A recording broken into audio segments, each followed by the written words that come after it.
गुरु प्यारी साध संगत जी, नमस्कार जी। आप सब कैसे हो? आशा करती हूँ बाबा जी के श्री चरणों में अरदास करती हूँ कि मालिक की कृपा से आप सब बहुत खुश होंगे, मौज बहार में होंगे और अवश्य भजन सिमरन में होंगे। साध संगत जी, मैं हाजिर हूँ आज आप सभी से एक बहुत ही खूबसूरत साखी साझा करने के लिए। उम्मीद करती हूँ यह साखी आप सभी को बहुत पसंद आएगी। तो साध संगत जी, चलिए आइए समय न गवाते हुए शुरू करते हैं। साध संगत जी, पुराने समय में एक गुरु और शिष्य के साथ मूर्तियां बनाने का काम करते थे। मूर्तियां बेचकर उनका जीवन चल रहा था। शिष्य बहुत अच्छी मूर्तियां बनाने लगा था और उसकी मूर्तियों का ज्यादा पैसा भी मिल रहा था। गुरु की मूर्तियों की ज्यादा कीमत नहीं मिलती थी। शिष्य को लगने लगा था कि वह गुरु से भी अच्छा मूर्तिकार बन गया है। इस बात का घमंड होने लगा था शिष्य को।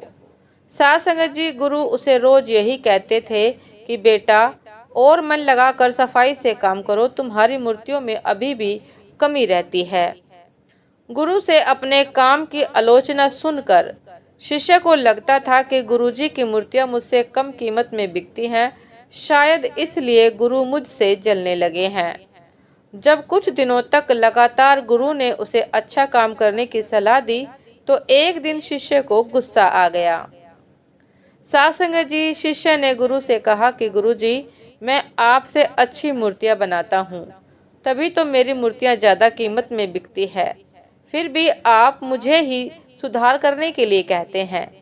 गुरु को समझ में आ गया कि शिष्य में घमंड आ गया है, शिष्य घमंडी हो गया है। गुरु ने शांति से कहा कि बेटा, जब मैं तुम्हारी उम्र का था तब मेरी मूर्तियां भी मेरे गुरु की मूर्तियों से ज्यादा दाम में बिकती थी। एक दिन मैंने भी तुम्हारी ही तरह मेरे गुरु से यही बातें कही थी। उस दिन के बाद से गुरु ने मुझे सलाह देना बंद कर दिया। मेरी योग्यता निखर नहीं सकी। मैं नहीं चाहता कि तुम्हारे साथ भी वही हो जो मेरे साथ हुआ था। गुरु की ये सब बात सुनकर शिष्य को भी अपनी गलती का एहसास हो गया। उसने क्षमा मांगी।